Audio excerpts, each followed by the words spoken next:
জুবিনদাৰ hashtag justice for Zubeen Garg 2 million complete কৰিলে আৰু জুবিনদাৰ ৰৈ ৰৈ বিনালে ৰিলিজ হোৱাৰ আগতে যাতে আমি 10 মিলিয়ন হেশটেগ কমপ্লিট কৰিব পাৰোঁ গতিকে প্ৰত্যেকজনে এটাই কমেণ্ট কৰক কেনেকৈ কৰিব ইয়া আপোনালোকৰ দায়িত্ব প্ৰত্যেকজনে এটাই কমেণ্ট কৰক আৰু যোনে যিমান পাৰে ভিডিঅ' শ্বেয়াৰ কৰক শ্বেয়াৰ কৰিলে কি হ'ব আৰু এজনে কমেণ্ট কৰাৰ সুযোগ পাব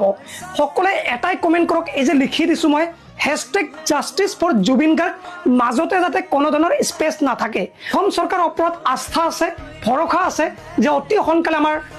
হিয়াৰ আমঠু জুবিন দাক অতি সোনকালে ন্যায় দিব কিন্তু আমি সকলোৱে মিলি 10 মিলিয়ন যাতে কমপ্লিট কৰিব পাৰোঁ চবে এটাই কমেণ্ট কৰক justice for Zubeen Garg 2 million complete হৈছে আমি বিচাৰিছোঁ যে 10 মিলিয়ন যাতে ৰৈ ৰৈ বিনালে ৰিলিজ হোৱাৰ আগতে যাতে 10 মিলিয়ন হেশটেগ কমপ্লিট হয় আৰু ৰাইজে বিচাৰিলে সকলো সম্ভৱ হয় গতিকে প্ৰত্যেকজনে এটাই কমেণ্ট কৰক হেশটেগ জাষ্টিছ